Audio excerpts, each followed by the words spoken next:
بسم اللہ الرحمن الرحیم۔ السلام علیکم دوستو، اکثر ہم یہ سوچتے رہتے ہیں کہ طاقت کے لیے کاجو بادام ہونے چاہیے، چکن مٹن ہونا چاہیے، بڑی بڑی غذائیں ہونی چاہیے، تب جا کر طاقت آتی ہے، تب جا کر جسم مضبوط بنتا ہے۔ مگر آج ہم آپ کو حضرت علی رضی اللہ تعالی عنہ کی طاقت کے بارے میں بتانے والے ہیں، جن کے گھر میں اکثر فاقے ہوتے تھے، جو تین دنوں تک لگاتار روزے رکھتے تھے اور پھر پانی سے افطار کیا کرتے تھے، مگر پھر بھی ان کی طاقت کے بارے میں جان کر آپ سبھی لوگ حیران ہو جاؤ گے۔ اسی لیے آپ اس ویڈیو کو آخر تک ضرور دیکھیے گا اور مہربانی کر کے شیئر بھی کر دیں تاکہ اور بھی لوگوں کے پاس یہ ویڈیو پہنچ جائے۔ تو چلیے دوستو شروع کرتے ہیں۔ دوستو، جنگ بدر اور جنگ احد کے بعد میں اللہ کے کرم سے مسلمان بہت مضبوط ہو گئے تھے، وہیں پر دوسری طرف جو کفار کے لوگ تھے، جو مشرک لوگ تھے، وہ کمزور ہونے لگے تھے۔ اسی لیے وہ چاہتے تھے کہ کسی بھی طرح سے مسلمانوں کے وجود کو ختم کیا جائے۔ اسی لیے ابو سفیان اور اس وقت کے بڑے بڑے بہادر آپس میں مل گئے۔ ان میں عرب کا ایک بہت بڑا پہلوان بھی شامل تھا جس کا نام عمرو تھا، جنہوں نے سینکڑوں جنگیں لڑی تھی۔ وہ اپنے ایک ہاتھ میں اونٹنی کے بچے کو پکڑتا تھا اور دوسرے ہاتھ سے ہزاروں کی لشکر کو کاٹتا تھا۔ پھر جنوری 627 عیسوی میں ان تمام لوگوں نے مل کر مدینے کی طرف بڑھنا شروع کیا۔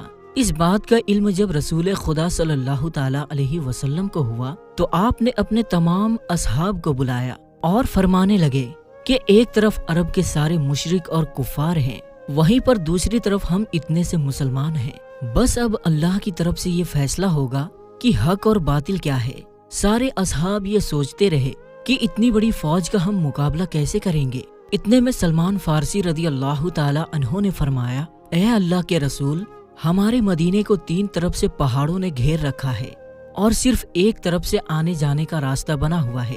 اگر ہم اس راستے پر ایک بڑا سا گڈھا کھود دیتے ہیں تو پھر کفار کھلے طور پر مدینہ پر حملہ نہیں کر سکیں گے۔ اس بات کو سب نے بہتر سمجھا اور پھر سب لوگ خندق کھودنے میں لگ گئے۔ پھر 6 دنوں تک تمام مسلمان لگاتار خندق کھودتے رہے۔ بالآخر مدینہ کی حفاظت کے لیے 5.5 کلومیٹر لمبی، 4.5 میٹر گہری اور 9 میٹر ایک چوڑی خندق کھود دی گئی۔ پھر جیسے ہی ابو سفیان، عمرو اور عرب کے بڑے بڑے بہادر مدینے کے قریب آئے تو انہوں نے دیکھا کہ مدینے کے باہر ایک بہت بڑی خندق کھدی ہوئی ہے۔ یہ دیکھ کر وہ حیران ہوئے اور سوچنے لگے کہ ان لوگوں نے آخر اتنی بڑی خندق کھودی کیسے ہے اور اب ہم مدینہ پر حملہ کیسے کریں گے۔ اس کے بعد میں یہ لوگ 6 ہفتے تک مدینے سے باہر بیٹھے رہے۔ پھر عمرو نے کہا، یہ تو میری توہین ہے۔ اتنا کہتے ہوئے اس نے اپنے گھوڑے کو خندق میں اتار دیا اور جیسے تیسے کر کے اس نے خندق کو پار کیا اور مدینے میں پہنچ گیا۔ پھر چیخ چیخ کر کہنے لگا، اے مسلمانوں، جھوٹے خدا کے دعوے کرنے والوں، اگر ہمت ہے تو آ کر مجھ سے لڑو یا پھر میرے ہاتھوں مرو۔ یہ سن کر سارے مسلمانوں نے اپنی نظریں جھکا لی اور خاموش ہو گئے۔ اتنے میں حضرت علی رضی اللہ تعالی عنہ کھڑے ہوئے اور کہنے لگے، یا رسول اللہ صلی اللہ تعالی علیہ وسلم، مجھے اجازت دیں، میں جاؤں گا۔ آپ صلی اللہ تعالی علیہ وسلم نے فرمایا، اے علی بیٹھ جاؤ، تمہیں پتا ہے سامنے کون ہے؟ سامنے عمرو ہے۔ تم اس سے مقابلہ نہیں کر سکو گے، تم اس کے مقابلے میں نہیں ہو، ابھی تمہاری عمر بھی کم ہے۔ اس وقت حضرت علی رضی اللہ تعالی عنہ کی عمر مبارک صرف 23 سال تھی۔ پھر عمرو چیخ چیخ کر کہنے لگا، اے مسلمانوں، کدھر ہے تمہاری جنت جس کا تم دعویٰ کرتے رہتے ہو؟ کہتے ہو کہ شہید ہوں گے تو جنت میں جائیں گے، یہاں پر کوئی نہیں ہے جو تمہاری جنت کا شوقین ہو۔ مسلمانوں میں بڑے بڑے بہادر اور پہلوان بھی بیٹھے ہوئے تھے، جن میں کولہا جیسے بہادر بھی تھے، مگر سب کے سب خاموش ہو گئے۔ اتنے میں حضرت علی پھر سے اٹھے اور کہنے لگے، یا رسول اللہ صلی اللہ تعالی علیہ وسلم، مجھے اجازت دیں، اس ظالم کا میں منہ بند کروں گا۔ تو آپ صلی اللہ تعالی علیہ وسلم پھر سے کہنے لگے، اے علی بیٹھ جاؤ، تمہیں دکھتا نہیں سامنے عمرو ہے؟ پھر رسول خدا صلی اللہ تعالی علیہ وسلم نے فرمایا کہ کون ہے جو اس کافر کا منہ بند کرائے گا؟ یہ سن کر سب نے اپنی نظریں جھکا لی اور کہنے لگے، یا رسول اللہ صلی اللہ تعالی علیہ وسلم، سامنے عمرو ہے جو ایک ہاتھ سے اونٹنی کے بچے کو پکڑتا ہے اور ایک ہاتھ سے ہزاروں کے لشکر کو کاٹتا ہے، اس سے کون لڑے گا؟ اتنے میں حضرت علی رضی اللہ تعالی عنہ نے تیسری مرتبہ اپنا ہاتھ اٹھایا اور کہنے لگے اے میرے آقا آپ مجھے اجازت دیں، میں اس کافر کا منہ بند کروں گا۔ تو تیسری مرتبہ رسول خدا صلی اللہ تعالی علیہ وسلم نے حضرت علی کو جانے کی اجازت دے دی۔ اجازت ملتے ہی حضرت علی رضی اللہ تعالی عنہ ایک ہاتھ میں ڈھال اور ایک ہاتھ میں تلوار لے کر عمرو کے سامنے پہنچ گئے۔ عمرو کا پورا جسم لوہے سے ڈھکا ہوا ہوتا تھا، یعنی کہ اس کے پورے کپڑے لوہے سے بنے ہوئے ہوتے تھے، یہاں تک کہ اس کی ٹوپی بھی لوہے کی بنی ہوئی ہوتی تھی۔ وہ اپنے سامنے حضرت علی کو دیکھ کر کہنے لگا کہ تم کون ہو اور یہاں پر کیوں مرنے آئے ہو؟ تو یہ سن کر حضرت علی رضی اللہ تعالی عنہ نے کہا میں حیدر کرار ہوں اور میری ماں نے میرا نام حیدر رکھا ہے۔ دوستو حیدر کہا جاتا ہے ایک ماہر شیر کو، اور کرار کہا جاتا ہے پلٹ پلٹ کر حملہ کرنے والے کو، اسی لیے آپ کا لقب حیدر کرار تھا۔ عمرو اس سے کہنے لگا جیسے آیا ہے ویسے ہی واپس چلا جا، میں بچے کو مارنا نہیں چاہتا ہوں۔ حضرت علی نے فرمایا مگر میں تو تمہیں مارنا چاہتا ہوں۔ تو یہ سن کر اس کو غصہ آ گیا اور اس نے آگے بڑھ کر وار کیا۔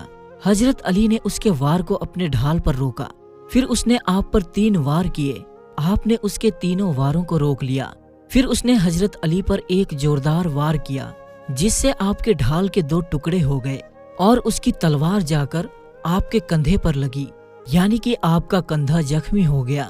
اب حضرت علی حیدر کرار بنے، یعنی کہ پلٹ کر حملہ کرنے والے بنے۔ آپ نے پلٹ کر عمرو پر ایک ایسا وار کیا جس نے اس سے ڈھال کو توڑ دیا، پھر اس کی تلوار جا کر سیدھے اس کے کندھوں پر لگی اور لوہے کی کپڑوں کو چیرتی ہوئی آپ کی تلوار اوپر سے لے کر نیچے تک آ گئی، یعنی کہ آپ کے تلوار نے اس کے جسم کو 2 حصوں میں چیر دیا۔ پھر اس کی لاش پر اپنا پاؤں رکھ کر کہنے لگے تو مجھ سے کیا مقابلہ کرے گا؟ تو ہے پتھر کا پجاری اور میں ہوں رب محمد کا غلام۔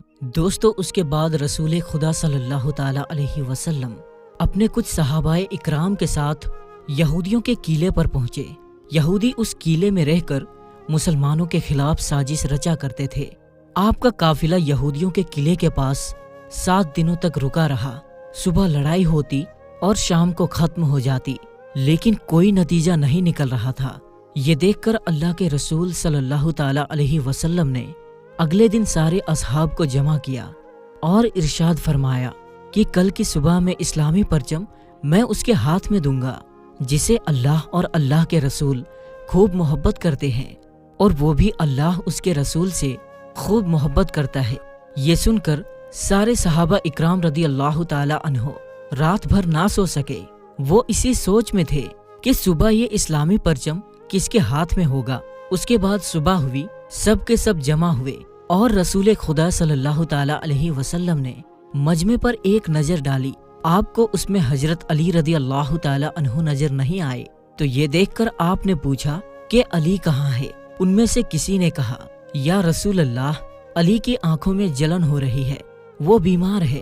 یہ سن کر رسول خدا صلی اللہ تعالی علیہ وسلم نے فرمایا کہ علی کو بلاؤ۔ پھر حضرت علی رضی اللہ تعالی عنہ اسی حالت میں رسول خدا کے پاس آئے۔